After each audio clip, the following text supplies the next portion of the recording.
And we're live.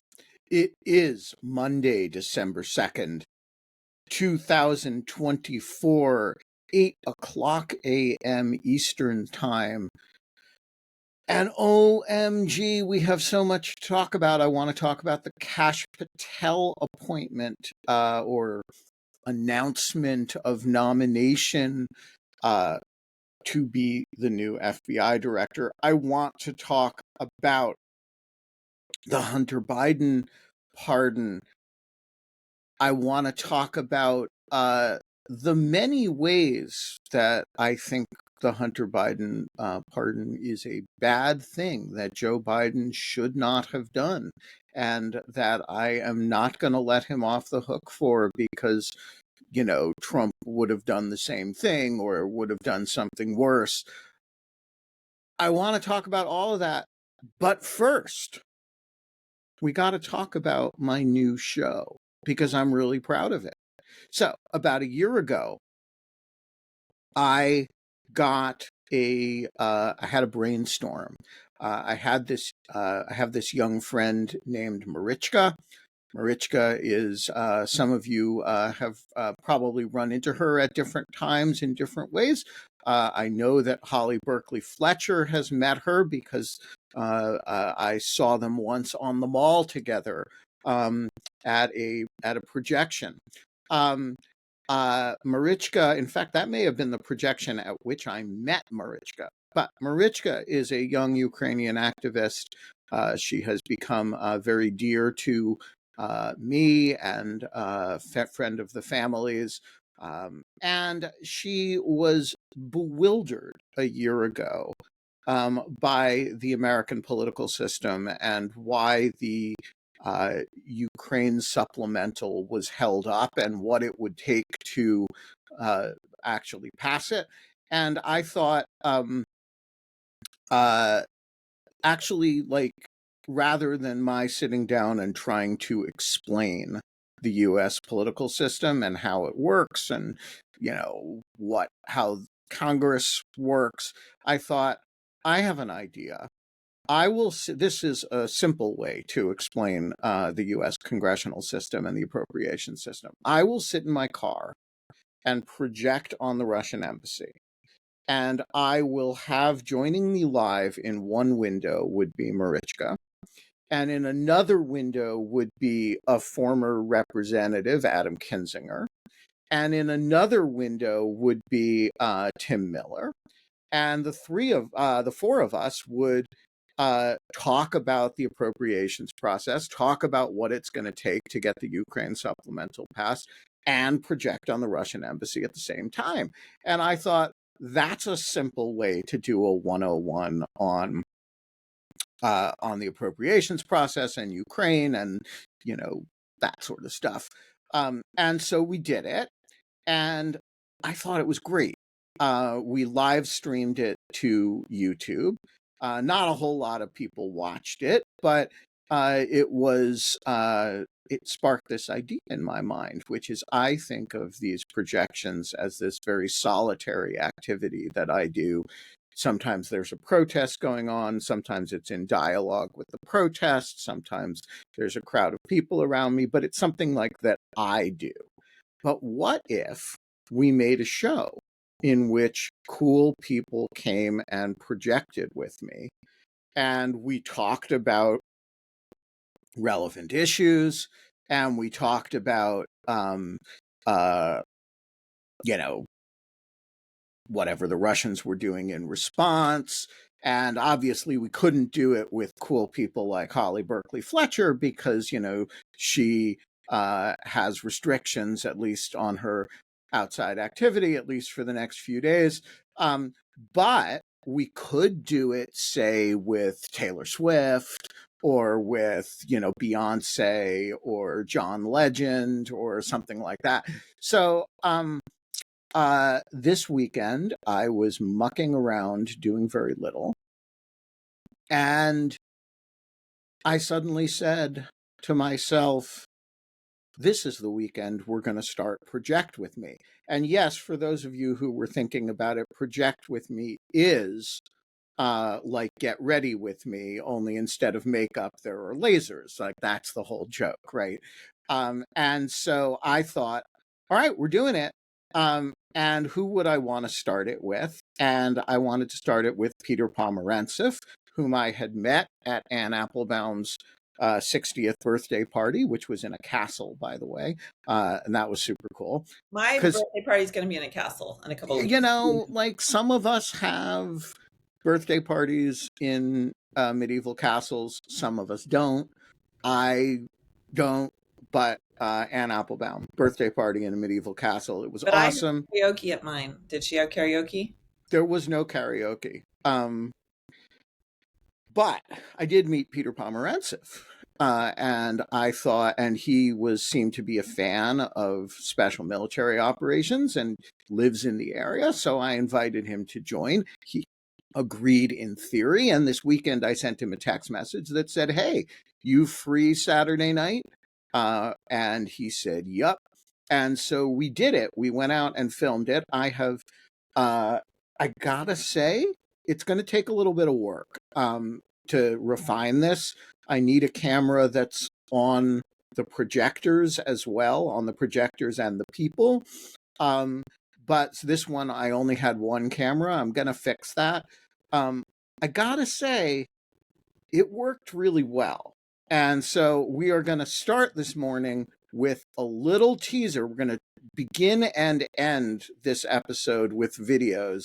But I'm going to start with, and this will be a test for whether we can actually run video where you guys can hear things. Here is the opening of Project With Me. Holly, holler if you can't hear this. Okay. Hey folks, Ben Wittes here at the gates of hell. We're going to try something new today for this special military operation. This is the first time I've ever tried to do this. It's going to be called Project With Me. I've invited a special guest who is going to be arriving anytime. We're going to sit with Peter Pomerantsev whenever he shows up, and we are going to basically project and record a podcast at the same time. We're going to have a conversation with Peter, whom I suspect does not need an introduction for most of you. And we're going to try to make a series out of this. I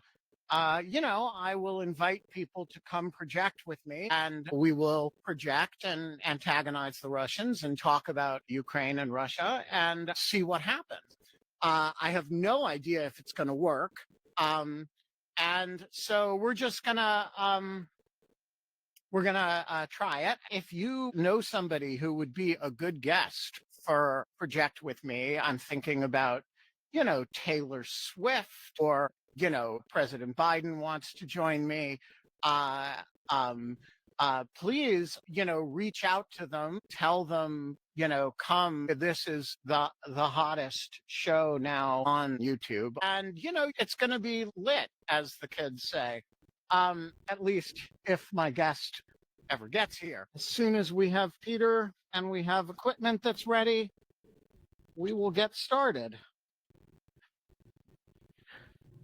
Lady Laser is prime. Let's get Lord Laser going. Hello, sir. Hey, would you like some ginger snaps? I would love some ginger snap.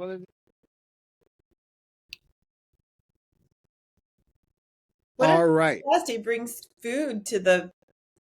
Yeah, I do think bringing ginger snaps to a podcast taping, that is a super classy thing to do. I offered you a cupcake yesterday, just for the record. A George cupcake, which are not even that good, by the way.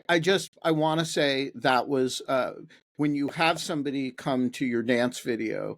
We're going to talk about your video at the end of the show. We're reserving 10 minutes for the video, only 3 of which minutes will be actually the video, because 7 of the minutes are going to have to be you explaining yourself.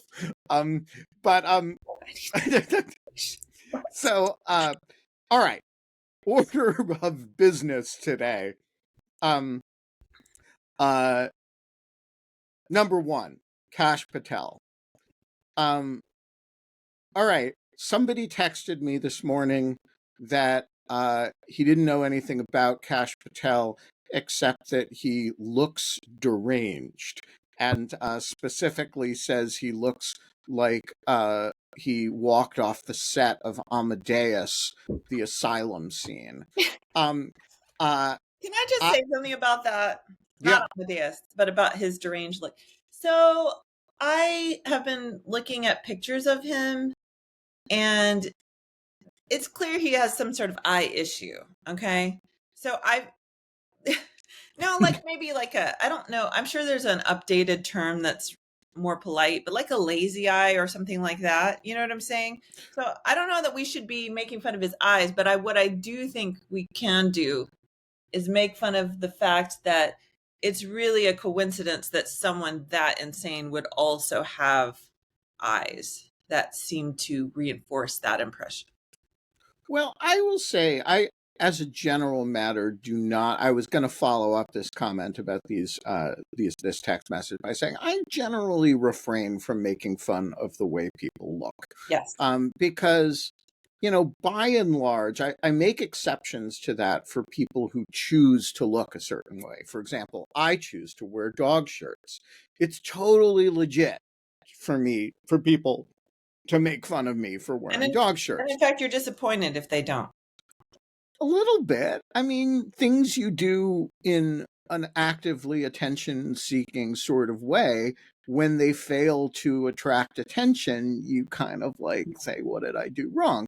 Yeah. Totally get it. I'm not saying don't, you want to make fun of Kash Patel's sartorial choices, go ahead. Whatever. I generally don't do that. I also generally don't make fun of people's health conditions, including their mental health conditions. We're running a whole country. I feel like that's fair game. Maybe fair game. I'm not saying it's illegitimate ever to make. Look, some health conditions are funny, and I'm not saying it's totally illegit. You should never do it. There are certain psychological conditions that people have that maybe are inconsistent with running for office. So, like, I'm not trying to make a bright line rule here. Just saying I tend to stay away from it. Agree. Kash Patel, the case against Kash Patel isn't about the way he looks. Interesting though that may be. And it isn't about the way, whatever conditions he may or may not have. I really have no idea. The case against Kash Patel is that he is promised to destroy the FBI from within to conform it to Donald Trump's wishes. He has no relevant background to be the FBI director. It is one of the jobs. It's not the only job of its type. But it is a job that is, among other things, the management of a big building or set of buildings with a lot of people who work on it. It requires some specialized management expertise, some specialized law enforcement expertise. There is a reason that when Barack Obama had to choose an FBI director, the realm of possible picks was considered very narrow, because who actually has the relevant experience to run the FBI? Hard job. And so one thing you want is somebody, A, with relevant experience, and B, who has not pledged to destroy the agency, to turn it into an instrument of political vendettas and that sort of thing. That's the case against Kash Patel. He is simply not an appropriate figure to do this. And so we are going to add him to the list of watch cases. The watch cases are defined in my mind as people that a reasonable Senate simply would not consider seriously under the advise and consent function. So right now, it seems to me we've got 6 of them. I haven't made a decision as to whether Brendan Carr counts as an example of this or not. So I'm leaving him off the list for now, pending future research and thought. But Matt Gaetz was on the watch list. Now he is off it, to the Senate's credit. Tulsi Gabbard, Pete Hegseth. It seems to me there is a limit to the number of people you should be accused of having raped if you want to run the Defense Department. I'm not necessarily saying president, though, so there's always that. I mean, look, it's like, leaving work in Japan. You can't leave before your boss does, right? So I think we can certainly say you shouldn't be accused of more than 21 sexual assaults. Is it up to where Pete is concerned? Is it up to that high? Well, no, that's Trump's number. I think he has 21. I see. He needs so you can't under the bar. Got it. If Hegseth had been accused of like 27 sexual assaults, he wouldn't be. No, I get it. Right. I get it. So the question is really below the threshold of the boss's performance level. It's reasonable, So you think if he had 20, it would be okay? Yeah, I mean, you don't want to compete with the star, Right, because when you're a star, they let you do it, but when you're merely a weekend talk show host on so Pete Hegseth on the list. What did we say? Tulsi Gabbard, Pete Hegseth.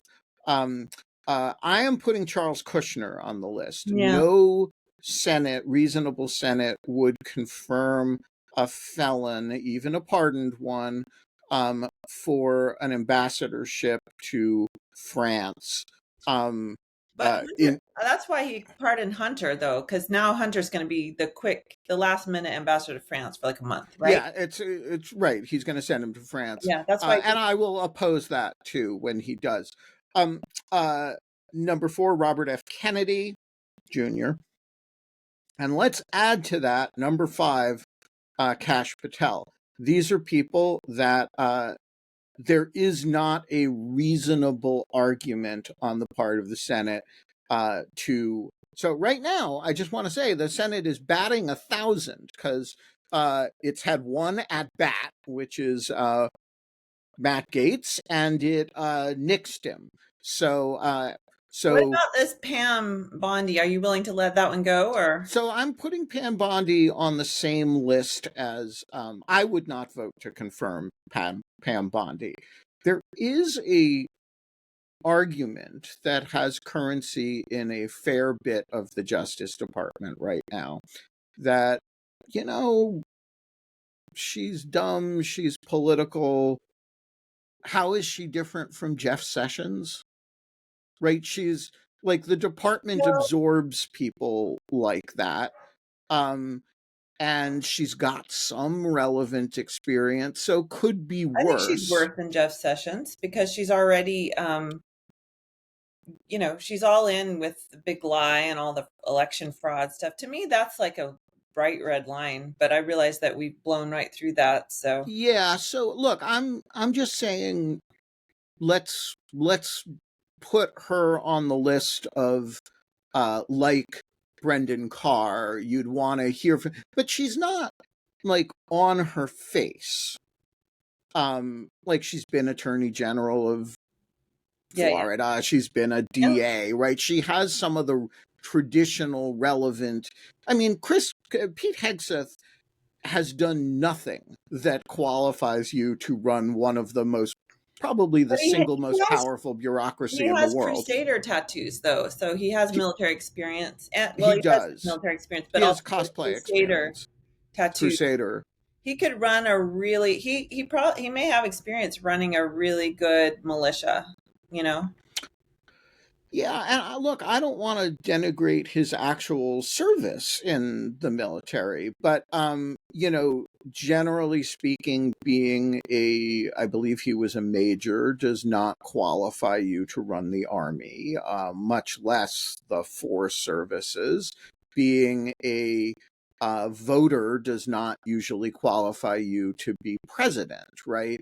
And so, like, I don't want to denigrate any, his service, which may, for all I know, was commendable. And I actually can't comment really on the guy's qualifications to be a Fox News weekend host because I've never seen him. So I don't want to say he's not very good at what he does. He may be. He's welcome to come on Dogshirt TV anytime to discuss his qualifications. Amazing. But I'm not really, I do think there's just like a facial inappropriateness, even assuming all the allegations are false and he's, his mother's sense of his treatment of women is just, delusional. I don't know that I would want my mother testify, and I wouldn't take my mother's opinion of me, really. But that's let's assume that the mother is a malicious leftist who just wants to get on MSNBC, and let's assume that the woman who alleged that he raped her and drugged her, by the way, is just a leftist agitator who wants to get on MSNBC. And let's assume that, all the people who've insinuated he seems to have had to give up, resign from 2 organizations that he founded. Let's assume that was all just malicious stuff from people who wanted to get on MSNBC. It still seems to me you have these books that he's written, which suggest that he might be a retrograde crazy person. And you have the fact that he is just dramatically and facially unqualified for the position. So I do think Pam Bondi's a little bit in a different category than that. All right. All of which brings us to the Hunter Biden pardon. I just want to say it's wrong. And I want to give you at least 1, 2, 3, 4, 5 reasons why it's wrong. I'm going to write this up tomorrow. I got to write about Kash Patel today, but I'm going to write this up tomorrow. But look, number 1, it's wrong because it's a self-interested pardon. Self-interested pardons are always wrong. And, Hunter Biden, I know he's Joe Biden's last remaining son. I really feel for the president on this one. He committed crimes and he pled guilty to some of them. A jury found him guilty for others. This is not a situation. And by the way, he really abused people in situations in which he was not charged as well. This is not an innocent guy who was caught up in a bad situation politically. This is a guy who committed crimes for which other people have done real time. In the course of addiction, he did some genuinely bad stuff. And by the way, the reason, or one of the reasons it caught Joe Biden up, is that one of the things that he was accused of is being, doing corrupt activity that he would never have had the ability to do were he not Joe Biden's son. And there was some question, although I don't think it was a very significant question in the end of the day, about whether Joe Biden benefited from that. So there is, this is a classic situation where the president uses the pardon power for something with a very, very limited public interest. There is a sliver of a public interest, which I will get to in a moment. But very limited public interest that's personal to him and in some sense self-protective, both because investigations of Hunter Biden are really, to some extent anyway, investigations of Joe Biden, and because he's his son. Number two, he promised not to do it. Now, I know in this age of constant bullshit, going back on something you promised not to do is kind of like, yeah, and it's Monday. But like, fuck that. He said he wasn't going to do it. And he said he believed in the justice system. And he said he didn't interfere with the justice system. And then he turns around after the election on his way out and pardons his son. Fuck that. Number three, the Justice Department that he criticizes in his statement is his own Justice Department. This is not the president coming in and saying, oh my, the Justice Department has done some really horrible stuff under my predecessors. I'm going to fix it with a pardon. It is the president appointing an attorney general saying, I'm not going to interfere in the way you do your job. I don't want to have my hands on the justice system. The attorney general making a good faith judgment, you can agree with it or disagree with it, that he cannot be the person, given the circumstances of his appointment, to supervise an investigation of the president's son. Leaving the U.S. attorney in Delaware in charge. The U.S. attorney in Delaware makes his own judgments about how to prosecute this case. Yes, there were some weirdnesses with respect to a plea deal, pressure from Republican members of Congress. Understood. The president saying he's not going to get involved, and then coming in and announcing that he's nixing the whole thing in a self-interested fashion because the Justice Department was subject to political pressure. Well, the Justice Department that was subject to political pressure, bucko, was your Justice Department. It was your appointee. It was somebody who you said you were going to insulate from political pressure. By the way, there is a remedy for what the statement calls selective prosecution.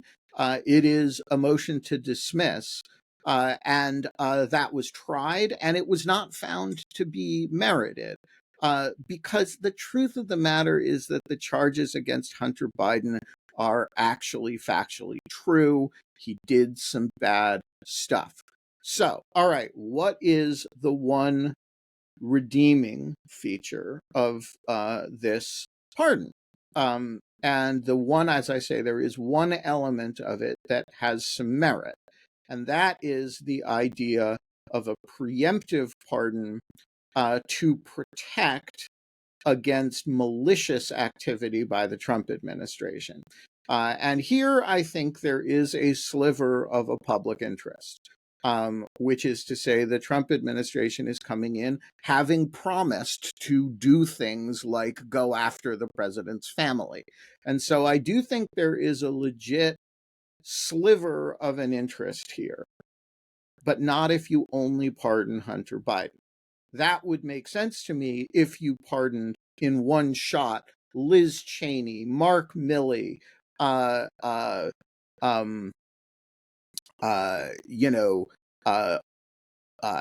Jim Comey, right? Not that it is. I'm not high on the list enough to matter, but like Alex Vindman, who the other day was flagged by Elon Musk for having committed treason, and Musk threatened that he would pay the price for treason, which seems a little bit like a death threat to me. Don't know, not. So if you made the list of all the people who were potentially subject to malicious prosecutions and investigations by the incoming administration, and Hunter Biden happened to appear on that list, I think that would be a somewhat different matter, particularly if you didn't pardon him for things he had already been indicted for, right? So you said, hey, I trust my Justice Department to handle this appropriately. They're threatening all kinds of additional prosecutions based on purely political stuff. They said they say that themselves. I'm going to protect the following group of people that they've threatened, and he is one of those people. I actually would not have a problem with that. But letting him off the hook for something your own Justice Department prosecuted him for, not cool. Especially when you promise not to do it and when you have set yourself up as the defender of the norms and prerogatives of independence of the Justice Department. So I just want to say, fuck that is my I will have more to say about this tomorrow in my column. I got to do today's column on Kash Patel because that's a future-looking threat, not a backwards-looking criticism. And by the way, the column today will not be about Kash Patel's eyes, and the column tomorrow will not be about Hunter Biden's paintings or about his drug use. All right, that's my rant. That have been Holly, good morning.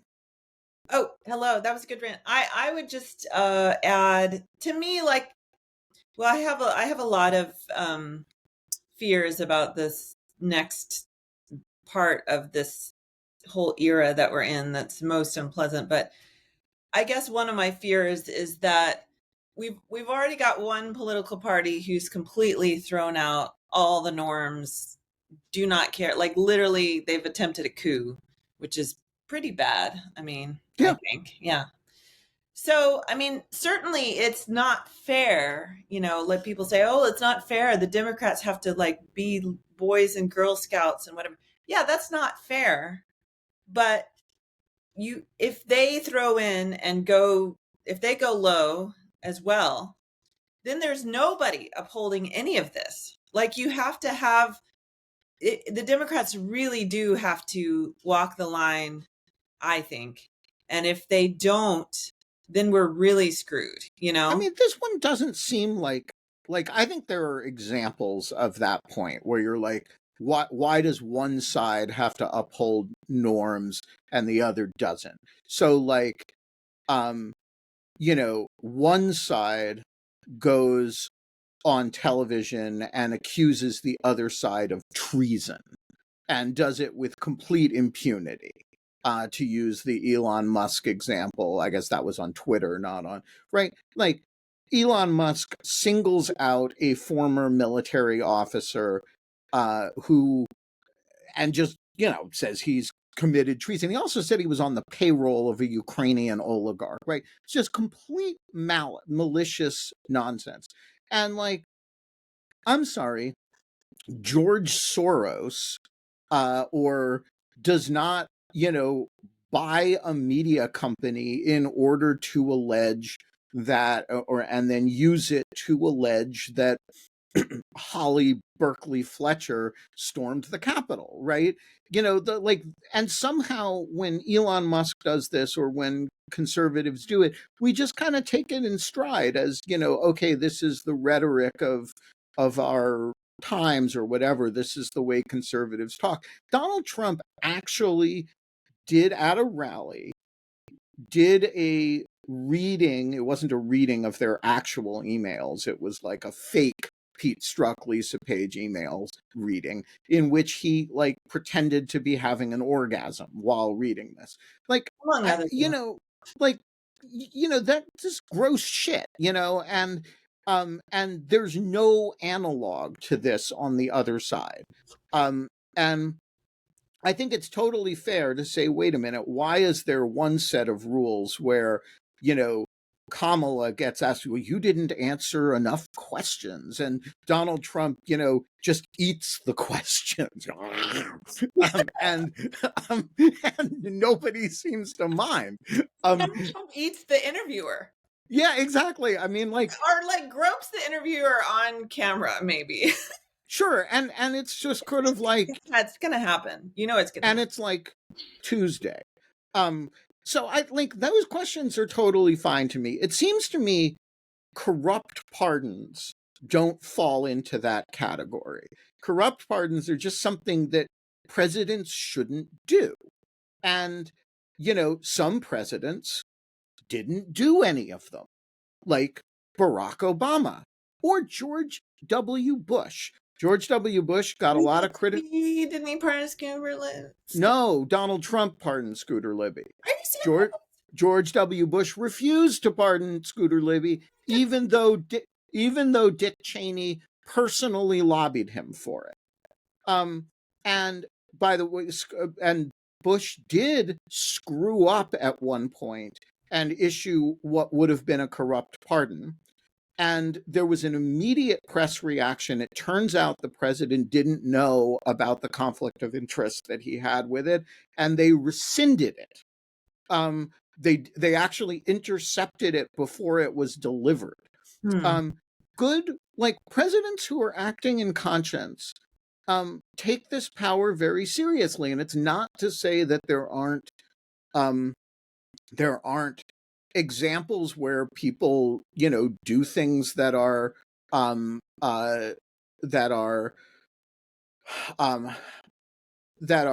controversial, or that I'm going to check on the Scooter Libby thing. A lot of people are saying in the chat that Bush commuted Libby's sentence, but Trump did pardon him in 2018. Yes.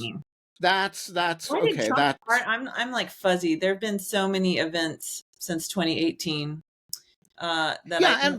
why did he pardon? By the way, I also think it would have been. I'm sorry. Why would Trump pardon Scooter Libby? Is Libby like a Trumper type? Well, first of all, I don't know. I don't want to speak for Scooter Libby. He was, I think, more of a Cheney person than a Trump person. Yeah, but it was at a time when he was. Trump was trying to be all things to all people in the conservative world, and I don't remember that. Reach out to the Fox News base, right?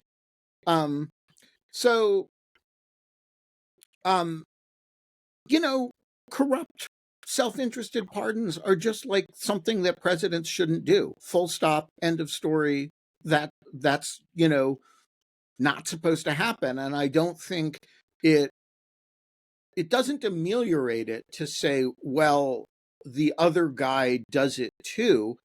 That's what we're upset about, or one of the many things we're upset about with respect to the other guy. So fuck that, Mr. President. You shouldn't have done that. And I'm holding a grudge on this one. Not a lot of things I hold a grudge about Joe Biden about. I basically think he's been a pretty good president. Really pissed off about this one. Fair. All right, we got 20 minutes, or really 22 minutes. We're reserving 10 of them for your video. What is on your mind this morning, Holly Berkley Fletcher? And does anybody except me refer to you by all three of your names? No. No. So some people so the reason I don't usually normally go by this, but I'm kind of liking it. I feel like people who are important, a lot of them have three names, especially. I only have two names. Yeah, well, I don't have a middle name. I'm not going to say anything about what that says about but you. Maybe that means I'm not important. But also particularly women, But the reason I did it is because whenever I do anything like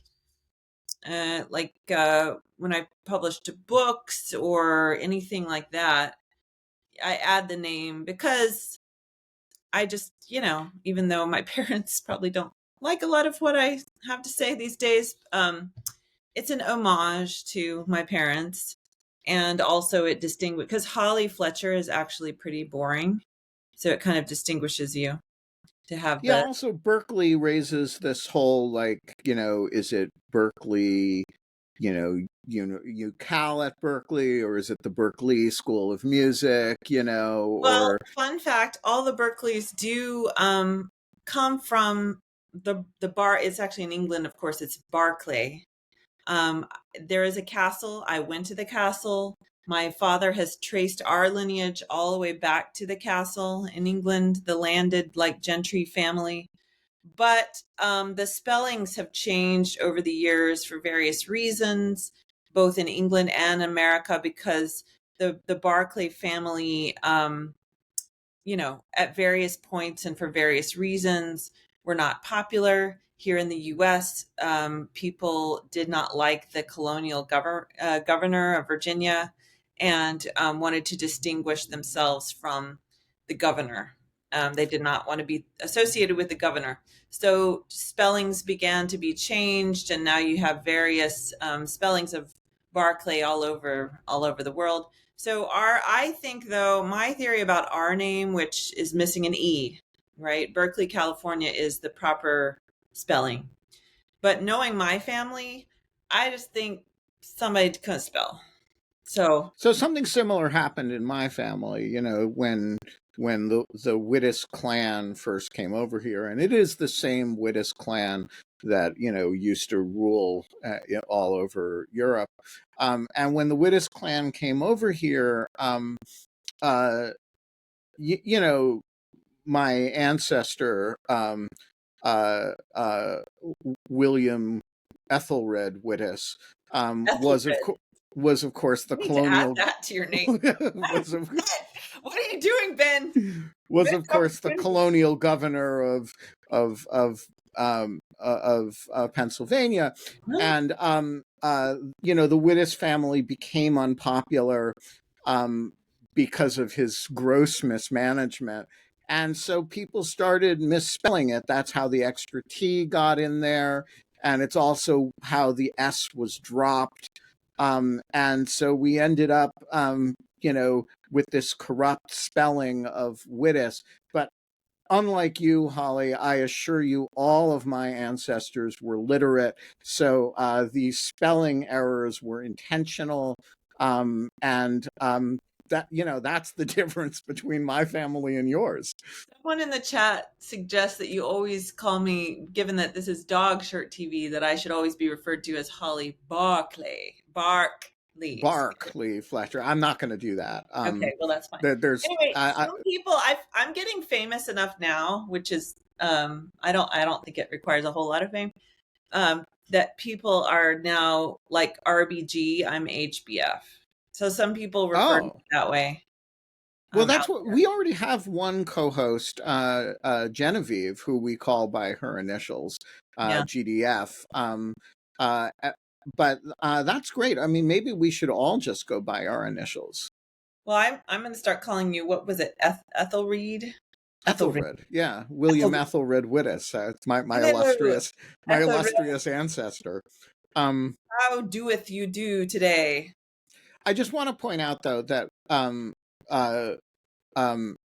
whenever I hear, as like a Jew, people describing their families back in the 18th century, like that's like it's one of those things that makes me feel very Jewish.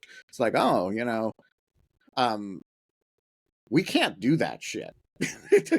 Well, but you just said you have an ancestor who presumably was not Jewish, that was the governor of Pennsylvania. I was lying, making it up.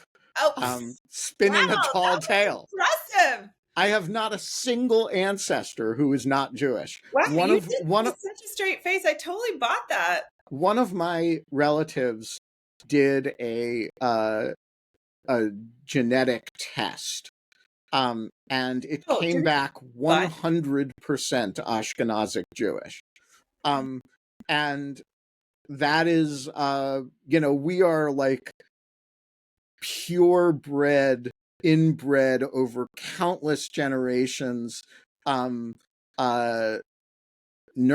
That's just what we are. No, there is no Ethelred in my background. There is no colonial governor of Pennsylvania. I was There going to is say, only ring a bell for me. I did study American history for many, many years, and it didn't ring a bell. But interesting. I don't know everything. Did Chorus please back me up? I'm feeling rather dumb that I bought that. All right. So, question for the Greek chorus: did you buy that for a second? I think somebody did. Somebody did? No, okay, let's see. No, somebody did. Joel is apparently above us all. He did not. There were, okay, most of them are smart. John Hawkinson was scrolling through the colonial governors of Pennsylvania to determine. Okay. All right. Well, okay. Congratulations, everyone. You're all smarter than me. Because I was like totally.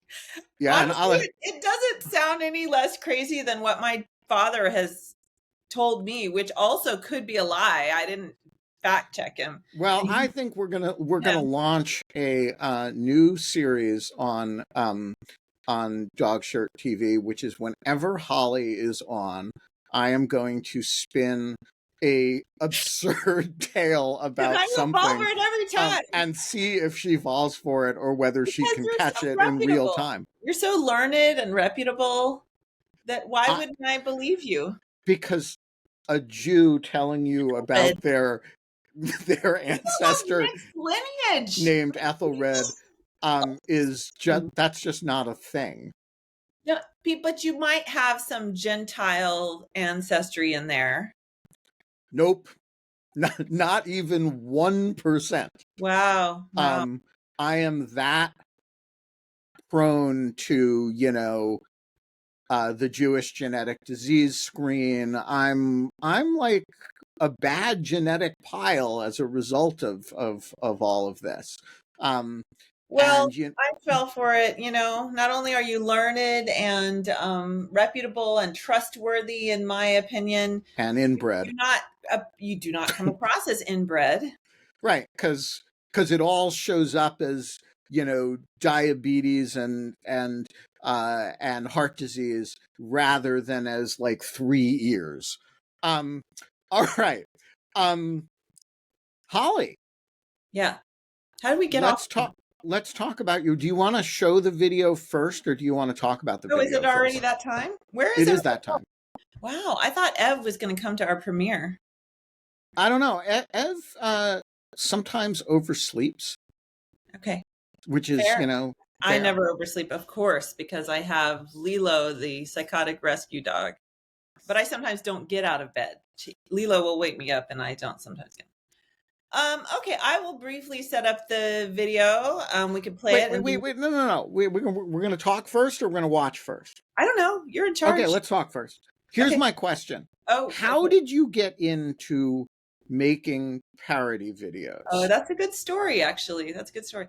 So the first one I ever did was, I think, during COVID.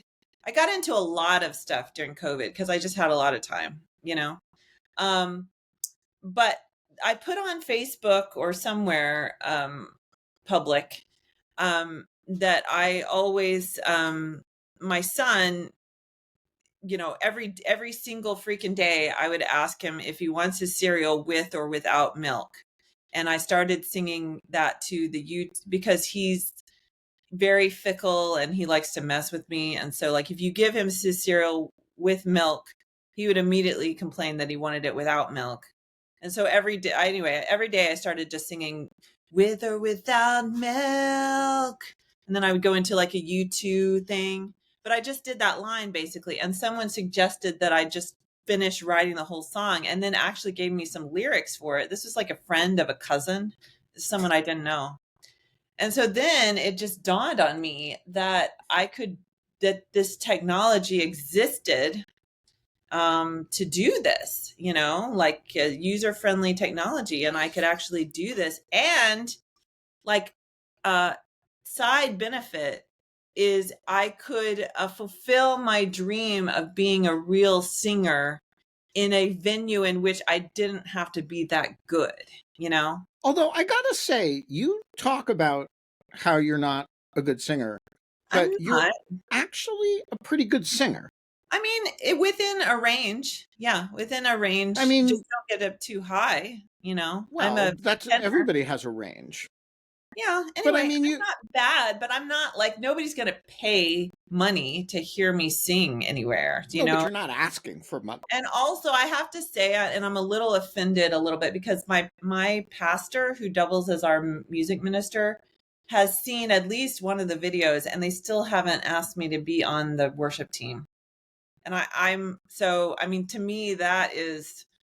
Like if you're remotely good, like you're going to be asked to be on the worship team. And so to me, I take that as I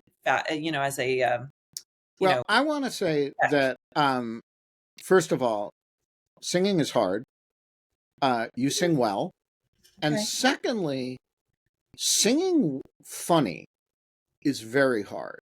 And you see this in a big way in opera, where there are some really good singers, really, really good operatic singers who just can't do funny. Opera is funny though. Like it's just absurd, the whole thing, in my opinion. Well, I'm not an opera person. Some opera is absurd. Some to be funny. I think that's the whole problem with opera. So this is a great conversation for Richard Wattenbarger, but like comic opera done well is astonishingly funny. And the amazing thing about it is you can see the same opera 8 times and it's still funny. Because it's an incredible combination of music and good writing and good acting. But there are actors who are like really good singers, but they're just not funny. And they can't do the little things that make a song funny. You actually do the comedy of singing very well. And I think that's kind of cool.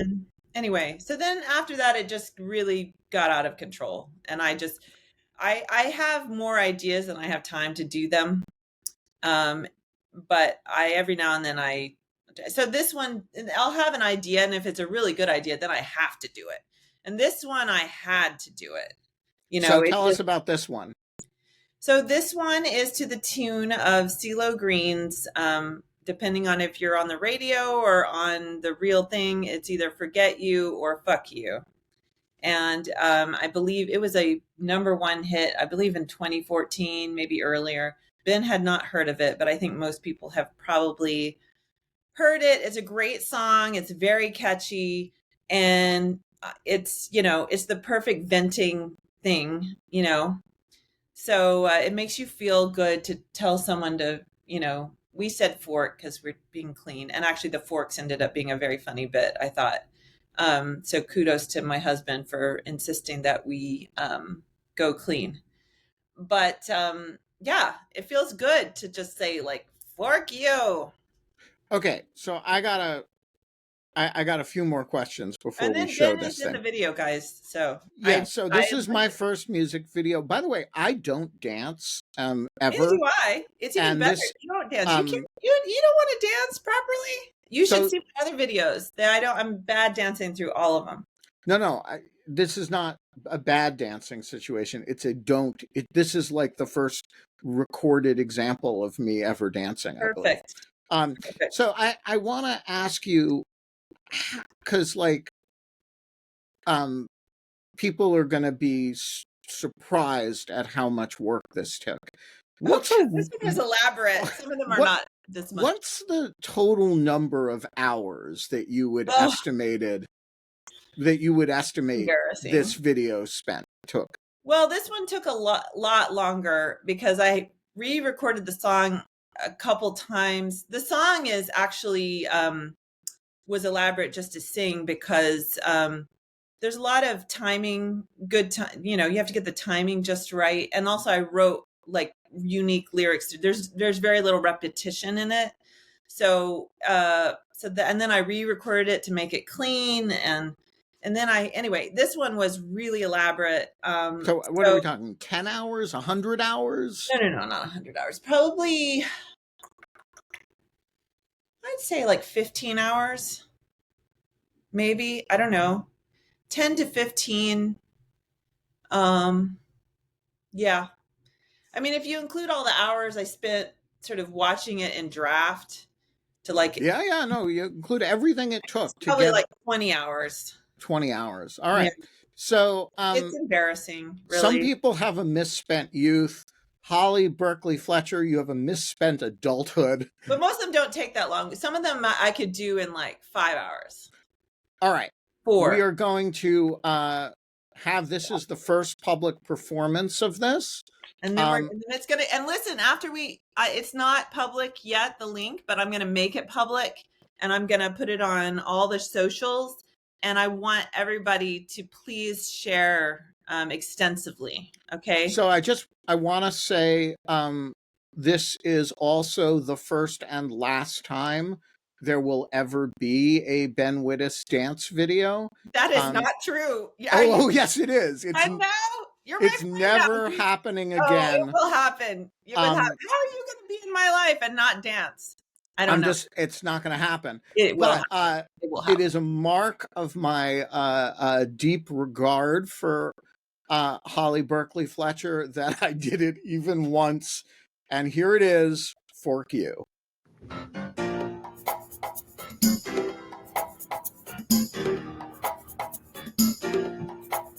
See you driving round town in your motorcade, and I'm like, fork you.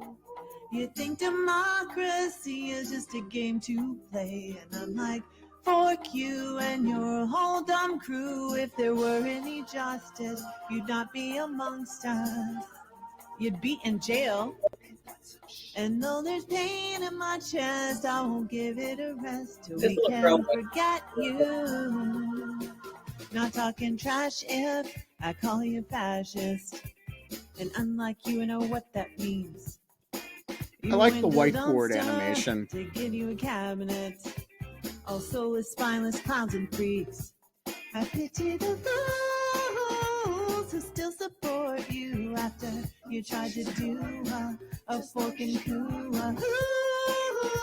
They're watching that Fox News. Can we just change the channel, please? See you sitting at the helm of the government, and I'm grab a screenshot of that. I think we have use of that image. Just said it's not Russia. For him too, oh, I gotta admit it, the voters complicit. Ain't that some shh? And though there's pain in my chest, I won't give it a rest till we can forget you. Maybe not really. I know you had to borrow and rape and steal and lie and cheat. They're eating the dogs. Just to get here, you played on folks' fears when this whole time you were the creep. I pity the fools who voted for you. They said their eggs were super expensive. Now we're in deep studio. I really hate your face right now. I just want the record to reflect eggs were harmed in the making of this video. But